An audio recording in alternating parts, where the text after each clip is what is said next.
अस्सलाम वालेकुम फ्रेंड्स आप मेरे चैनल पर पहली बार आए हैं तो मेरे चैनल को सब्सक्राइब करें। लाइक शेयर और कमेंट करें।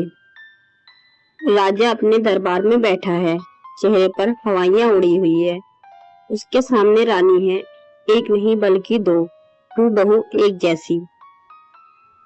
राजा अपने राज्य में भ्रमण कर रहा था। तब उसे गरीब बच्ची के साथ खेलती दिखाई दी कुसुम। कुसुम को देखते ही राजा उस पर मोहित हो गया। रंग रूप में कोई ऐसी बात न थी। एक साधारण सी दिखने वाली लड़की थी, लेकिन उसकी सादगी और भोलेपन ने राजा को आकर्षित किया। खेलते समय कुसुम का एक पैर एक कांटों की झाड़ी में जा घुसा, जिससे उसके पंजे में कांटों और पत्थरों की रगड़ से खून निकलने लगा। चोट कुसुम को आई थी, लेकिन दर्द राजा को हुआ था। उसे कुसुम से प्रेम हो गया। कुसुम के माँ बाप का कोई पता नहीं था। जिससे माँ ने उसे पाला था वो भी इस दुनिया में नहीं रही, तो वो इस राज्य के गांव में उनके ही किसी दूर के भाई के यहाँ आ गई। उसे क्या पता था कि उसकी हिम्मत उसे कहाँ ले जा रही है। उसकी किस्मत। राजा ने कुसुम को देखते ही विवाह का फैसला ले लिया। कहीं राजा की राजकुमारी उनसे विवाह करने के लिए आतुर थी, लेकिन राजा का दिल आया तो कुसुम की मासूमियत पर। राजा ने विवाह का प्रस्ताव भेज दिया। कुसुम ने संबंधी को विश्वास नहीं हुआ कि इस अभागन लड़की पर कैसे भगवान की कृपा हो गई। कुसुम ने विवाह के पूर्व राजा को एक पत्र लिखा। उसमें लिखा था कि हम आपको भी राजा की तरह देखते हैं। विवाह के बाद आप हमें कुछ समय देंगे जानने के लिए तो अच्छा होगा। राजा और कुसुम का विवाह हो गया। कुसुम की जैसी मर्जी थी, राजा ने वैसा ही किया। कुसुम को समय दिया।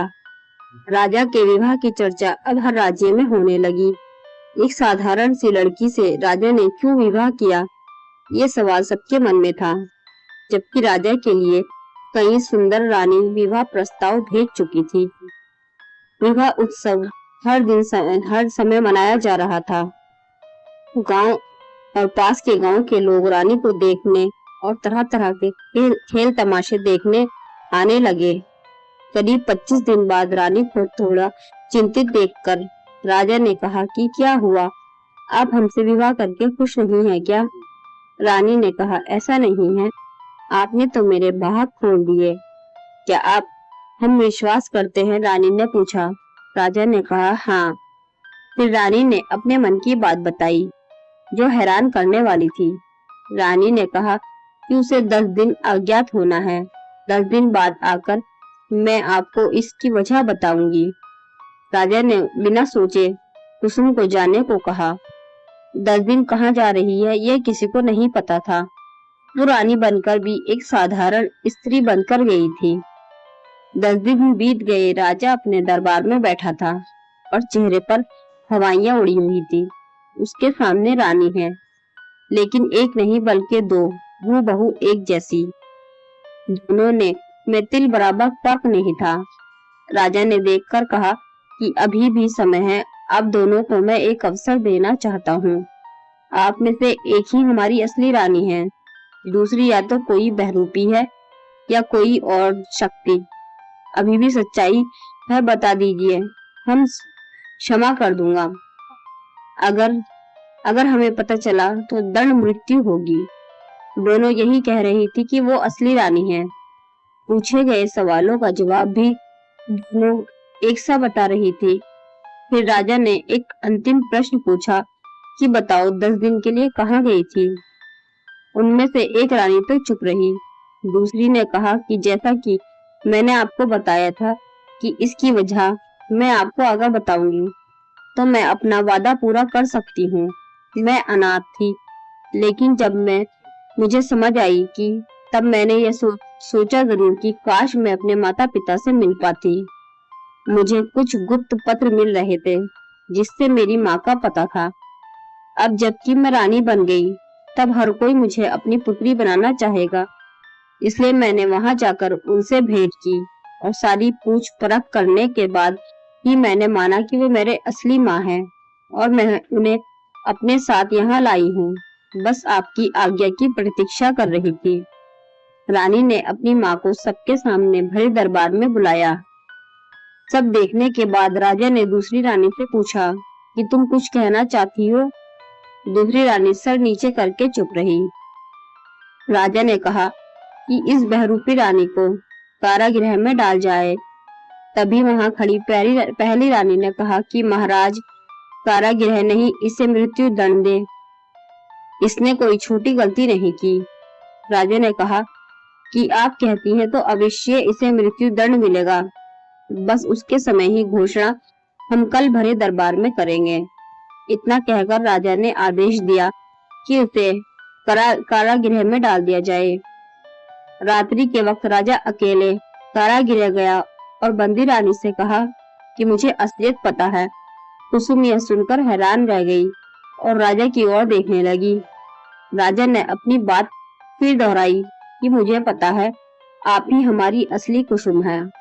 रानी की आंखों में आंसू आने लगे। वो राजा को प्रेम भरी नजरों से देखने लगी। राजा ने अपनी पूरी बात की कहा कि बस मुझे इस बात से परेशान किया है कि आपने वहां यह नहीं बताया कि आप 10 दिन कहाँ गई थी, और वो दोनों, वो रानी और उसके साथ में आई उसकी माँ, वो कौन है? रानी ने उत्तर दिया कि इसका उत्तर मैं आपको नहीं दे सकती, मैंने किसी को वादा किया है।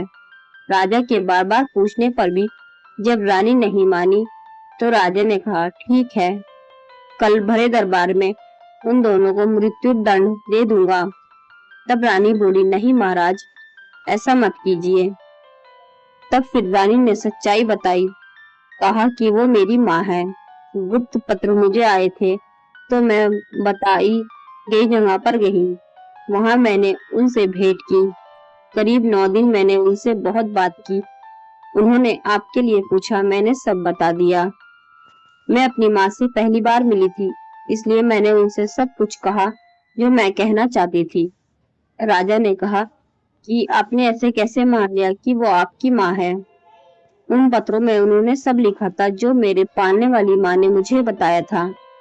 मैं उनसे कई सवाल करती थी कि कभी मेरी असली माँ मिल जाएगी तो मैं उन्हें कैसे पहचानूंगी। उन्होंने कहा कि जो तुम्हें यह बता दे कि तुम कहाँ छूट गई थी, किन वस्त्रों में थी, वही तुम्हारी माँ है। और उन्होंने इसका सही उत्तर दिया। मुझे उसमें कोई संदेह नहीं कि वो मेरी माँ है। फिर उन्होंने ऐसा कैसे होने दिया? राजा के इस प्रश्न का उत्तर रानी ने दिया कि मुझे लगता है यह भी उन्होंने विवश होकर किया है। वो दूसरी रानी मेरी जुड़वा बहन है, मैंने भी उसे अभी दरबार में देखा है। जब तक माँ सामने नहीं आई तब तक मुझे भी लगा कि वो कोई बहरूपी है, इसलिए मैंने अपना पक्ष रखा। लेकिन जब माँ सामने आई तब मैं समझ गई कि वो मेरी बहन है। मेरी माँ ने मुझसे वचन लिया था कि मैं उनके बारे में किसी से ना कहूँ, ना ही वो मेरे साथ आई। कहा कि अगली बार जरूर चलूंगी। अब मुझे समझ आया कि उन्होंने ऐसा क्यों किया। मेरी उसी बहन के दबाव में जैसे ही मैं रानी बनी उसे लालच आया होगा और ये सब किया। मैं आपसे विनती करती हूँ, जो जैसा है उसे वैसा ही रहने दीजिए। मेरी माँ ने पहली बार मुझसे कुछ मांगा है, अब उसके लिए मुझे अपने प्राण भी देने पड़े तो मैं नहीं दूंगी। राजा ये सब बातें सुनकर उस समय वहां से चला गया। भरे दरबार में फिर बंदी रानी खड़ी थी, साथ दूसरी रानी भी अच्छे वस्त्रों और आभूषणों में थी। माँ खड़ी थी लेकिन मुंह नीचा करके। राजा ने कहा, बहरूपी रानी को 3 दिन पश्चाताप सबके सामने मृत्यु दंड दिया जाएगा। इतना सुनकर माँ का दिल आखिर पिघल गया। भरे दरबार में जाकर उसने बंदी रानी को गले लगा लिया। रोते रोते कहने लगी, नहीं महाराज, यही है आपकी असली रानी, इसे यह सजा मत दीजिए। राजा ने कहा, हमने कहा कि बहरूपी रानी, हमें पता है यह हमारी असली रानी है। इतना कहकर राजा ने उस दूसरी रानी जुड़वा बहन को बंदी बनाने का आदेश दिया। पूछा कि बोलो, तुमने ऐसा क्यों किया?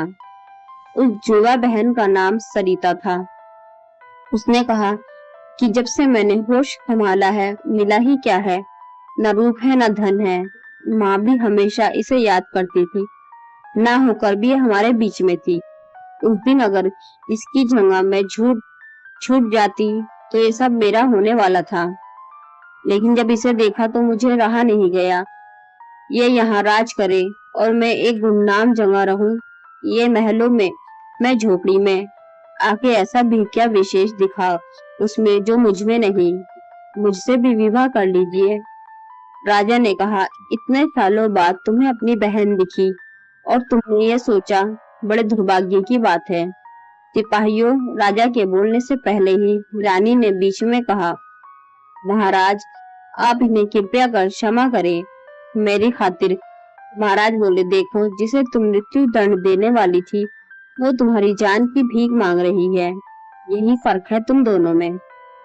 रानी ने अपनी माँ को वहीं रुकने को कहा, लेकिन वो नहीं मानी। कहा कि उसको समझना होगा, उन्हें यकीन है कि वो एक दिन फिर अपनी बहन के प्रेम करेगी। यह सब होने के बाद रानी ने एकांत में राजा से पूछा कि आपको कैसे ज्ञात हुआ कि मैं ही आपकी रानी हूँ? हम दोनों बहनें तो एक सी हैं। राजा ने कहा कि मनुष्य की वाणी और झूठ मूठ बोल सकते हैं, दिखावा कर सकते हैं, लेकिन उसके पैर नहीं। रानी ने अपने पैर देखे और वो समझ गई। रानी के पैरों के पंजे में अभी भी उन कांटों और पत्थरों के रगड़ के निशान थे। आपको ये कहानी कैसी लगी फ्रेंड्स, कमेंट में जरूर बताएं। और इस तरह की अच्छी कहानी सुनने के लिए मेरे चैनल को सब्सक्राइब करें, लाइक शेयर और कमेंट करें।